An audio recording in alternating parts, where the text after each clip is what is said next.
Sifat asli Jokowi terbongkar, JK sampai tercengang, gak heran kalau Orba bangkit. Ya, benar sekali, kami Bawaslu sudah menerima laporan tersebut. Sepanjang nanti memenuhi ketersyaratan Polri material, maka dilakukan klarifikasi. Jika dalam persyaratan tersebut tidak memenuhi syarat Polri material, maka disampaikan kepada pelapornya terhadap status pelaporan tersebut. Saya juga dilaporkan debat yang dilaporkan. Kalau debat dilapor-lapor nggak usah debat aja lah. Ulang debat kalau dilaporkan itu gimana? Kan sudah ada ketua Bawaslu dan komisioner Bawaslu ada di situ. Tanya Pak Anies misalnya dilaporkan ke Bawaslu itu patut atau tidak kan ngomongnya debat? Ya tergantung yang minta. Tapi saya bilang bagus kalau mau diperiksa. Yang ditanya soal jumlah lahan itu kan, nah kan asalnya itu ada semuanya itu dari data yang disampaikan oleh Pak Jokowi 5 tahun lalu. Halo, selamat datang di channel Redaksi Jurnal. Sejumlah orang yang tergabung dalam Advokat Pengawas Pemilu (Awaslu) mendatangi kantor Bawaslu RI dengan membawa sejumlah bukti berupa rekaman video dari media dan saksi. Mereka melaporkan Capres nomor urut 3 Ganjar Pranowo ke Bawaslu RI. Laporan ini terkait pernyataan Ganjar Pranowo di saat debat Capres yang ketiga beberapa waktu lalu. Ganjar dinilai mendesak Capres nomor urut 2 Prabowo Subianto untuk membuka data yang dianggap rahasia negara kepada publik. Bukan hanya Ganjar, Anies Baswedan juga dilaporkan ke Bawaslu akibat pernyataannya dalam debat Capres kedua Pilpres 2024. Anies dilaporkan ke Bawaslu terkait pernyataannya soal lahan Capres nomor urut 2 Prabowo Subianto seluas 340.000 hektar dengan anggaran 700 triliun rupiah untuk pembelian alutsista bekas. Bahkan yang lebih mengherankan lagi, Prabowo juga menghina Anies dengan perkataan yang tidak pantas dan kotor. Prabowo menyebut Anies bodoh dan tolol. Inilah yang menjadi pertanyaan besar kita. Katanya Prabowo mau pemilu yang damai, fun, riang gembira.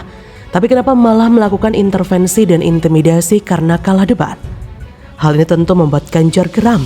Ganjar Pranowo mengaku heran dirinya dan Capres 01 Anies Baswedan dilaporkan ke Bawaslu usai debat ketiga Capres yang digelar KPU.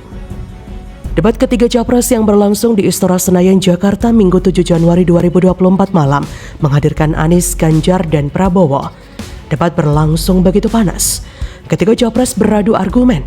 Anies Ganjar turut mengkritik kebijakan Kementerian Pertahanan yang dipimpin Prabowo. Namun, pasca debat, tim pendukung Prabowo Subianto Gibran Rakabuming Raka membuat laporan ke Badan Pengawas Pemilihan Umum. Ganjar pun terheran-heran. Tapi meskipun demikian, Ganjar akan menyikapi berbagai aduan dan laporan tersebut dengan baik dan bertanggung jawab. Di sisi lain, Wakil Presiden ke-10 dan ke-12 RI Yusuf Kala juga heran dengan pelaporan tersebut. Meski begitu, JK menilai bagus jika Anies dilaporkan ke Bawaslu. Menurutnya, ketika diperiksa Anies bisa meminta kesaksian dari Presiden Joko Widodo sebagai orang yang pertama kali menanyakan hal tersebut kepada Prabowo. JK menyebut Anies dapat mengatakan kepada Bawaslu dirinya mendapatkan data terkait lahan milik Prabowo tersebut dari Jokowi. JK mengatakan jika benar Anies akan diperiksa Bawaslu, maka akan membuat suasana politik Indonesia semakin ramai. Sebenarnya, dalam debat Capres, masing-masing Capres bebas menyerang dan menjatuhkan musuhnya sampai terkapar karena arena debat tersebut resmi dan sah yang diselenggarakan KPU. Bila dalam debat ada yang dianggap melanggar peraturan debat Capres, Bawaslu yang ada di arena debat bisa mengingatkan langsung Capres yang melanggar. Selama tidak ada peringatan dari Bawaslu, berarti jalannya debat lancar dan sudah sesuai dengan peraturan yang ada. Tapi ketika setelah debat ada pihak-pihak yang main lapor-lapor, tentu itu ada unsur kepentingan.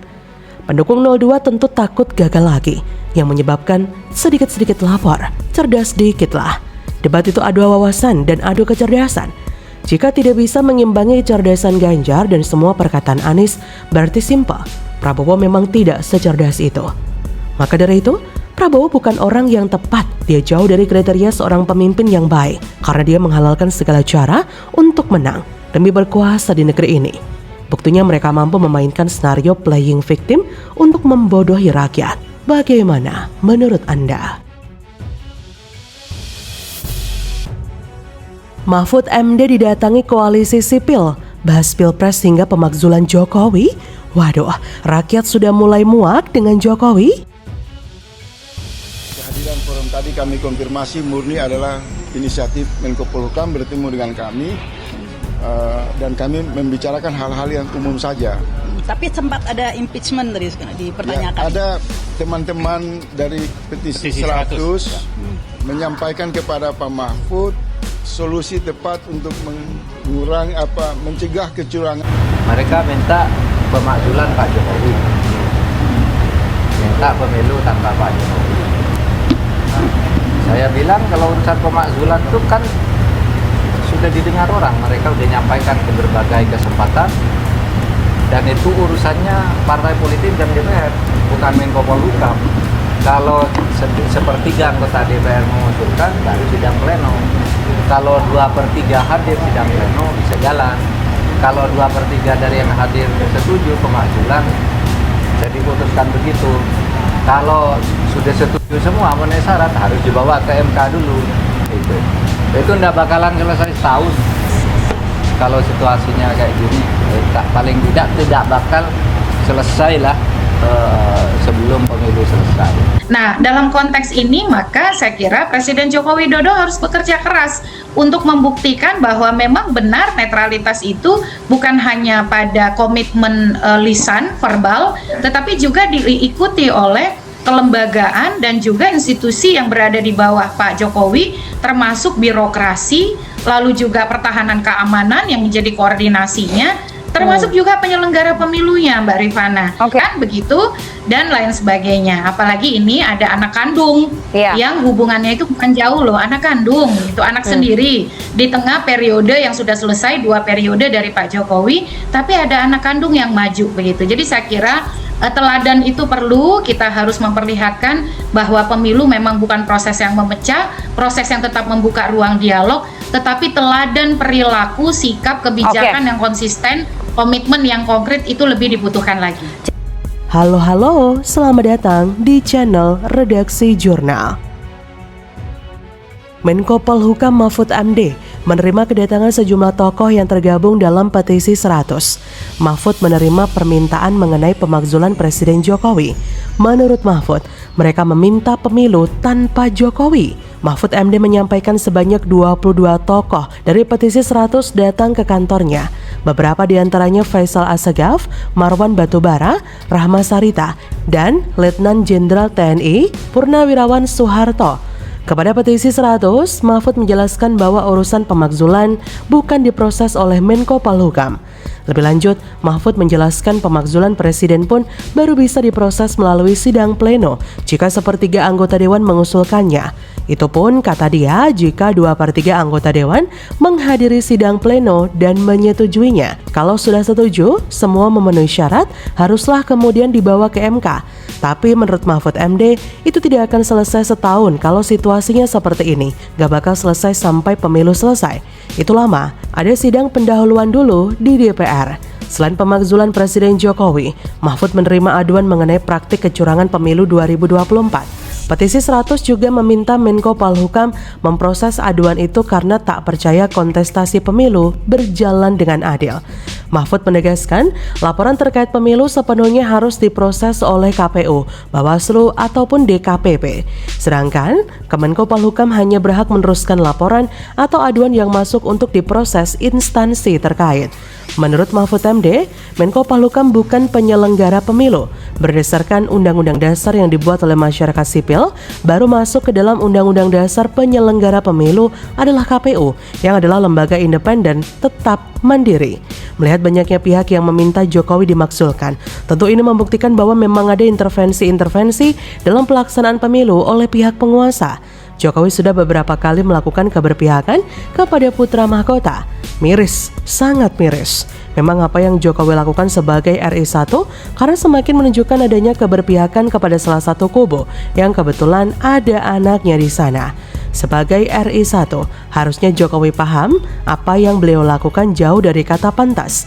Bahkan secara etika sangat tidak bisa diterima. Karena kalau mau ngajak makan ya harusnya bertemu semua paslon, bukan cuma satu paslon saja seperti yang dilakukan beberapa waktu lalu.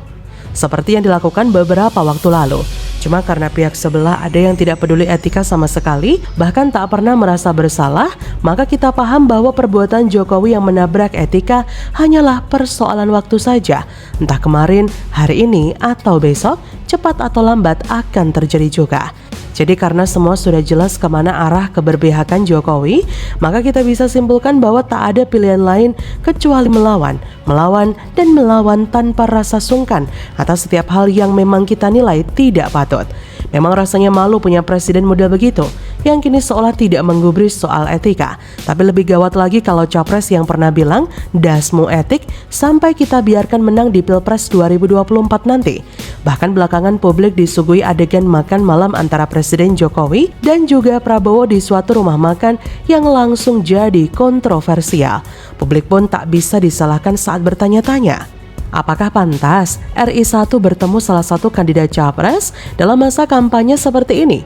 Melihat hal itu sangat wajar jika Jokowi mendapat respon buruk dan ada permintaan pemakzulan karena memang sangat tidak memiliki etika. Bagaimana menurut Anda?